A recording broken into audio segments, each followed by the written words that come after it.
The chamber was vast, an architectural wonder suspended in the gravitational cradle of a blue giant star. Species from every corner of the known galaxy filled the council seats. Beings of liquid crystal, towering insectoids, plasma-bodied sages, and others whose forms defied biology. At the center, Earth's representatives stood alone beneath the ancient, flickering crest of the Galactic Council. The air was thick with quiet judgment. Ambassador Elena Ruiz, humanity's voice among the stars for over a decade, looked around the chamber with calm defiance. She had once spoken here in triumph, when Earth helped repel the Dravari incursions. She had brokered peace treaties, led technological collaborations, and offered aid to worlds in need. But none of that mattered now. A tall, silver-robed being, Counselor Selith of the Varelian High Assembly, rose to deliver the final statement. By a unanimous vote, he intoned, his voice like chimes in a cold wind, the Galactic Council has determined that Earth is incompatible with the principles of unity, restraint, and stability. Its patterns of aggression, unpredictability, and independence place it outside the acceptable norms of interstellar conduct. Elena didn't blink. She had expected this. The whispers had been growing louder for months. Human innovation had outpaced the Council's comfort. Earth's refusal to yield its sovereignty to certain trade laws, its continued development of autonomous defense systems, its outcry against the mistreatment of fringe worlds. These had all painted a target on its back. A holographic map displayed Earth's location, and with a gesture from Selith, it turned from gold to red. Effective immediately, Earth is no longer recognized as a council member. All treaties are dissolved. All gates are closed. No trade, no travel, no protection. Gasps echoed in the chamber, not all of them human. Elena stepped forward, standing straighter than any exile should. "We remember the wars we helped end," she said, her voice steady. "We remember the worlds we saved, the diseases we cured, the systems we rebuilt. You may choose to forget, but Earth does not." Selith gave her a slight nod, as if to say her words were expected but irrelevant. Security drones hovered toward the platform. Elena held up a hand, signaling her fellow delegates to remain calm. "We will leave," she said, "but make no mistake. We do not fall. We do not forget. And we do not fade." She turned and walked with quiet dignity as the council returned to order and the next agenda item loaded onto the screen, something about planetary mining rights. Far above the chamber, in orbit around the council's core star, the human vessel Resolute Dawn disengaged from its docking clamps and began the long journey home. Back on Earth, as news of the exile spread, the reaction was not sorrow. It was silence, then unity, then resolve. The galaxy had closed its doors, so Earth would build its own. The days after the Council's decision were some of the darkest in human history. As the last transmissions from the exiled ambassadors faded into nothingness, Earth stood on the precipice of a new reality. The Council's decision to sever all ties with humanity hit harder than any war. But amid the shock and despair, something unexpected began to stir. The first signs came from the streets of New York, from Moscow, Beijing, and Nairobi. Protests, not of anger, but of solidarity. The world did not crumble in grief. It surged in strength. Human history had taught them that no matter how dire the circumstances, they could rebuild. Every failure, every defeat, was merely a prelude to something greater. There were survivors. Across the globe, in boardrooms, war rooms, and university halls, humanity began to unite in a way they hadn't in centuries. Long-standing national divisions, once bitter and entrenched, were set aside as governments called emergency summits. The United Nations dissolved, but in its place arose a new force, the Coalition of Soul, a unified front that would guide Earth's future. No single nation would dominate. No single leader would rule. Humanity's strength now came from its collective will. The first decision was clear. Earth would not bow to isolation. They would not wither in the cold void of space. Instead, they would create their own destiny, forging an empire not out of conquest, but from the indomitable spirit that had brought them through war, famine, and disaster. The Sol Initiative was born, a new order for a new age. Funds once spent on foreign relations and trade with the Council were now poured into something far more ambitious. A new space program was launched in secret, its projects hidden beneath layers of bureaucracy and misdirection. Mars, the barren red world, was transformed into a livable environment. With AI and human ingenuity working in tandem, the atmosphere was thickened, oceans were seeded, and the first human cities began to rise from the dust. The asteroid belt, once a mining resource for distant corporations, became a hub for Earth's new economy. Mining fleets, once limited to Earth's soil, now scoured the belt for precious metals and rare elements that would fuel humanity's expansion. Solar-powered stations began to populate the orbits of distant moons, each one a beacon of Earth's growing technological prowess. It wasn't just about survival anymore. It was about proving that humanity could build, grow, and thrive in ways the Council could never have imagined. On Earth, the first wave of ships left the planet, not as refugees but as pioneers. They carried with them the legacy of human knowledge, culture, and innovation. Those ships weren't just leaving Earth, they were spreading a message. Humanity had been cast out, yes, but it would return. Stronger, smarter, unstoppable. By the time the first human colony on Mars was established, whispers of Earth's resurgence began to spread across the galaxy. The once forgotten world was quietly becoming a power in its own right, and the Council, busy with its own issues, began to notice something unsettling. Earth was not fading into obscurity.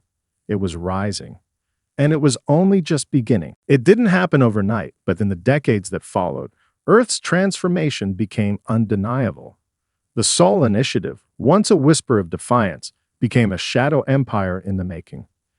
Hidden from the prying eyes of the Galactic Council, Earth's growth was swift, deliberate, and unwavering. Mars, the first of humanity's new frontiers, was now a thriving world, its red sands teeming with life. The terraforming process, once thought to be a pipe dream, was now a resounding success. Cities sprawled across the planet's surface, gleaming with cutting-edge technology and fueled by human ingenuity. In the cold, distant orbits of Jupiter, mining stations hummed with activity, harvesting resources from the gas giant's moons. The Sol system had become a powerhouse of self-sufficiency. But humanity's reach didn't stop there. Beyond the inner planets, the asteroid belt had become an industrial epicenter. Massive mining ships scoured the belt, extracting rare materials to fuel the growing demand for technology and expansion. These ships, built with Earth's now superior AI systems, moved with military precision and efficiency. No longer limited by the Council's oppressive trade laws, Earth was building its own economy, one asteroid at a time.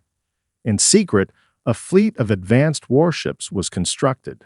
These ships, designed with Earth's unique mix of raw ingenuity and technological prowess, were unlike anything the galaxy had seen before. AI-guided ships that could think and adapt faster than any organic mind. Hyper-advanced weapons systems capable of dealing with threats long before they could strike. And more importantly, they were built for defense, not aggression, an unseen deterrent that signaled a new era for humanity.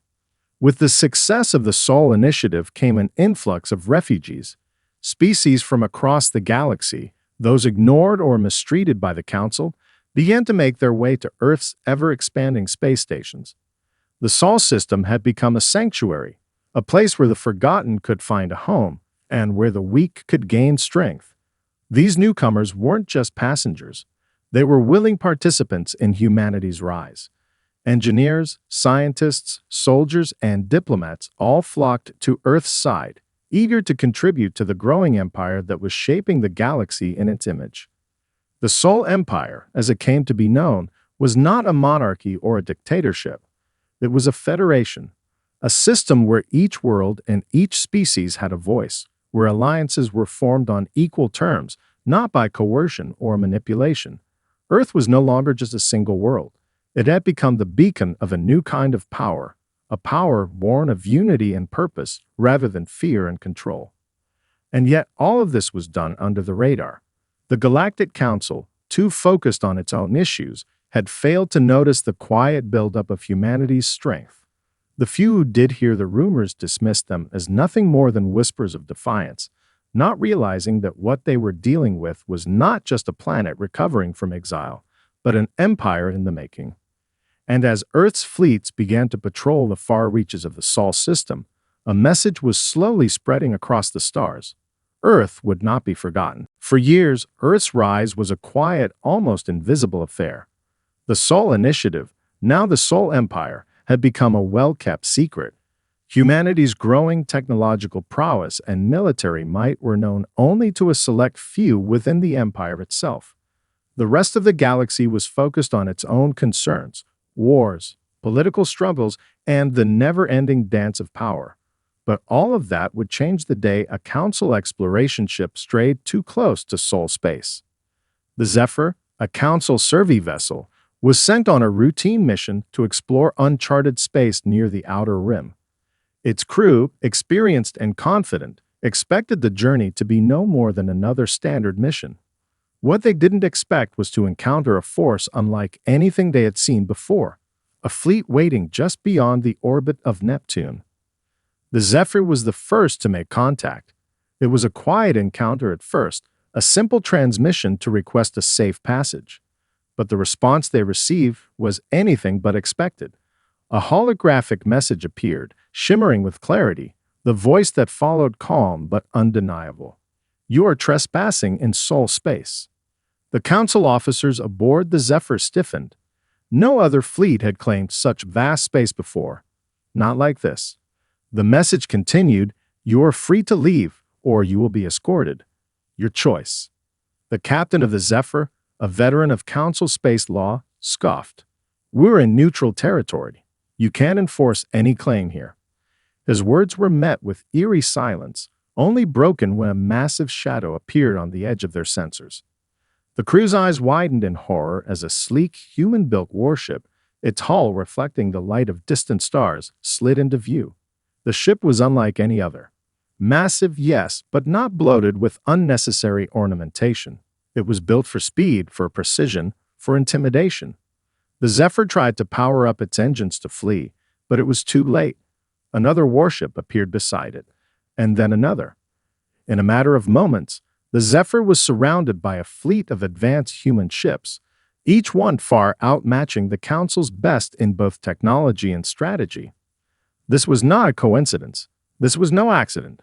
Earth, it seemed, had returned. A simple message was transmitted from the flagship of the fleet. It was brief and direct. "Earth stands again. We remember everything."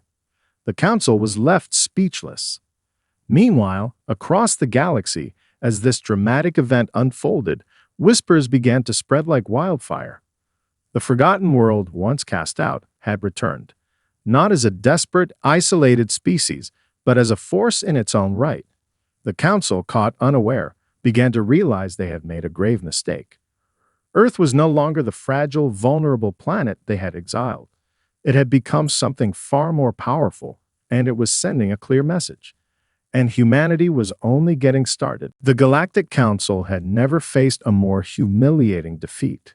When the news of Earth's resurgence spread throughout the galaxy, it sent ripples through every major power. It wasn't just the shock of their return that unsettled the Council. It was the realization that Earth's fleet was far superior to anything the galaxy had seen. What began as a simple diplomatic mission to reassert control quickly turned into a deadly game of brinkmanship. The Council wasted no time in responding. A fleet of warships was dispatched, their mission clear: contain the growing human threat. But what they didn't know was that Earth had anticipated their every move. In the vast emptiness of space, far from any star or planet, the two fleets finally met at the Meridian Gate, a strategic passage used for interstellar travel. The Council's ships, heavy and slow, glided into position, their commanders confident in their superiority. They expected Earth to cower, to submit to their might, as they had done before. They didn't expect to find an equal. As the first shots were fired, it became evident that humanity had evolved. The Earth ships moved with an elegance and precision the Council had never seen, weaving through enemy fire with unthinkable speed. Their weapon systems, enhanced and faster than any organic mind, struck with pinpoint accuracy, knocking out enemy vessels before their crews could even react. The Council fleet, once proud and formidable, was quickly disorganized. The humans' tactics were unlike anything the Council had encountered. They didn't rely on brute strength or overwhelming numbers. Instead, they used intelligence, strategy, and a deep understanding of the terrain. Earth's fleet struck like a predator, deliberate, quick, and lethal. In the heart of the battle, a human flagship, the Resolute Dawn, led the charge, its engines burning with power and purpose.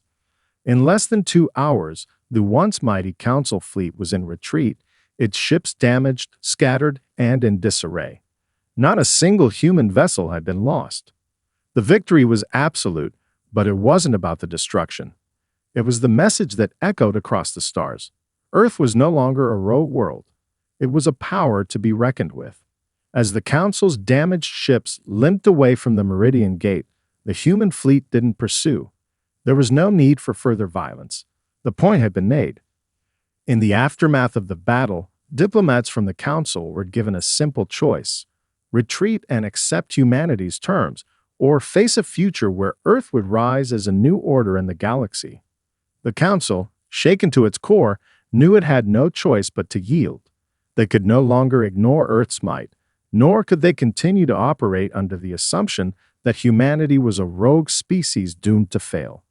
The message from Earth's fleet was crystal clear.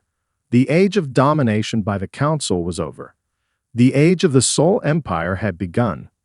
And as the defeated ships of the Council drifted back into the void, a new question began to stir across the galaxy. What would Earth do next? The battle at Meridian Gate had been a turning point, but it was only the beginning. As the Galactic Council retreated into its fractured state, the ripple effects of humanity's victory spread far and wide. Across the galaxy, species who had long been ignored, oppressed, or simply forgotten began to take notice. Earth was no longer the planet on the edge of the galaxy, isolated and cast aside. It was now a rising power, and many of those who had once been relegated to the shadows saw in Earth an opportunity. It started with the Zircons, a race of ancient, spacefaring beings whose empire had crumbled centuries ago under the Council's oppressive trade laws. For years, they had lived in exile, scattered across the outskirts of the galaxy, their technology stripped away, their power diminished.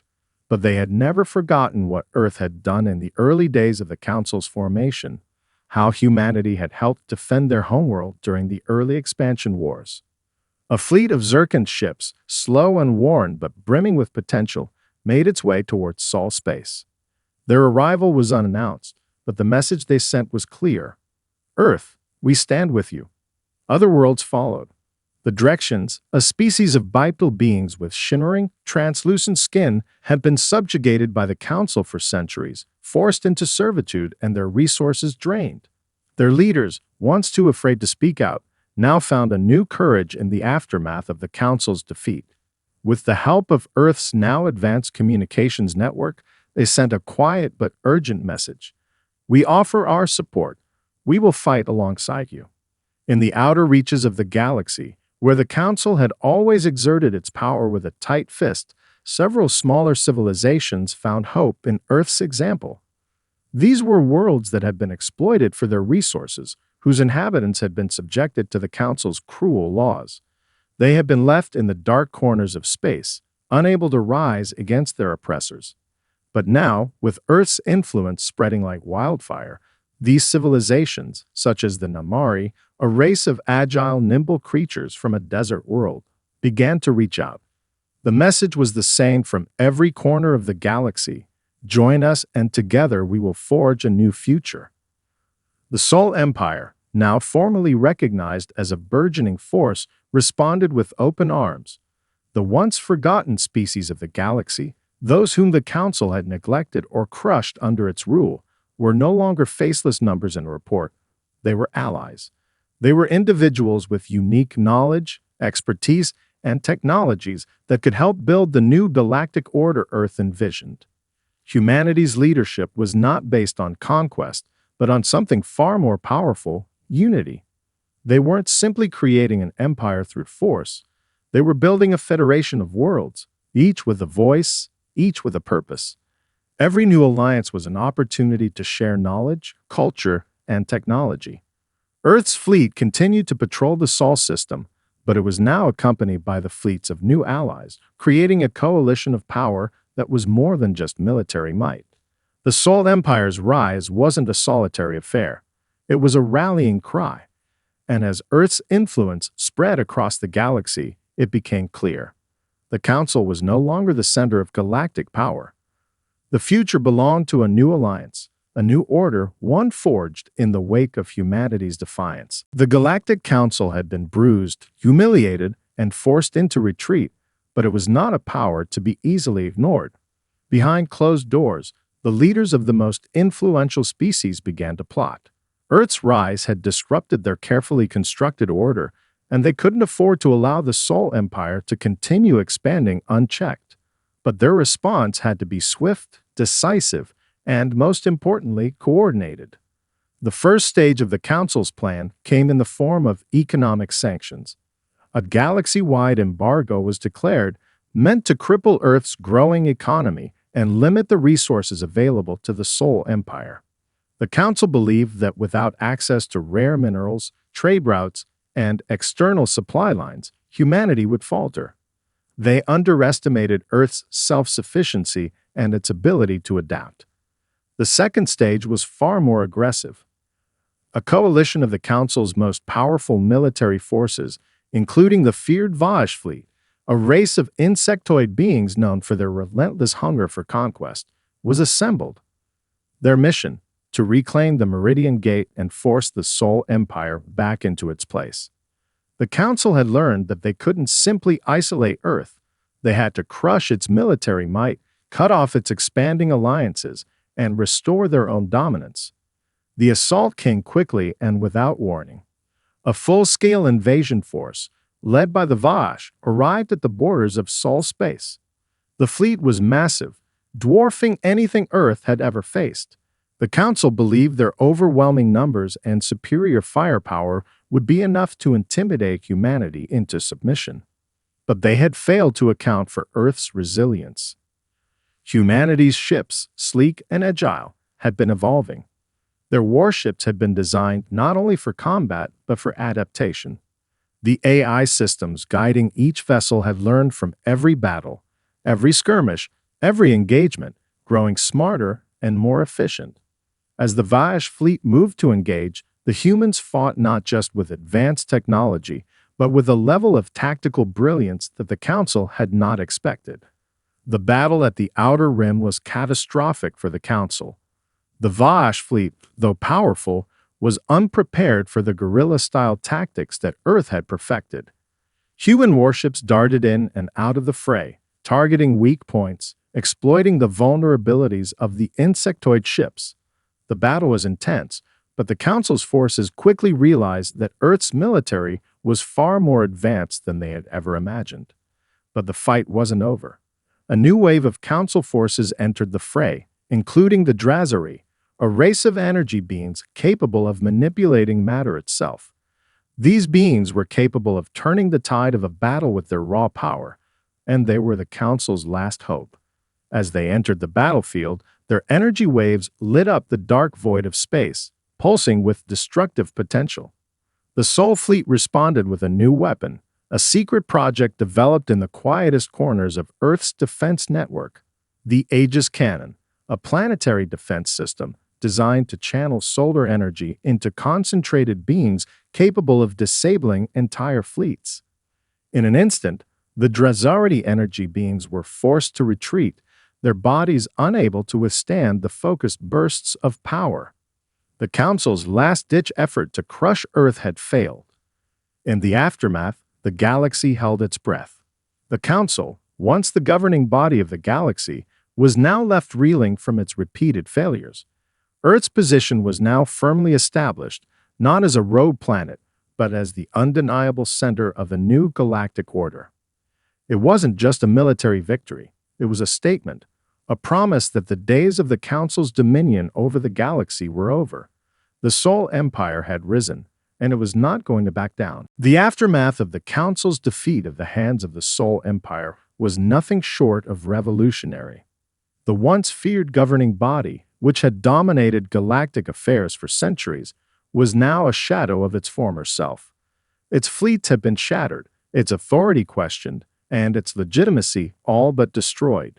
The power vacuum left in the wake of its collapse was vast, and the galaxy was now ripe for a new order, one that would be led by Earth and its allies. Humanity, however, was not interested in conquest.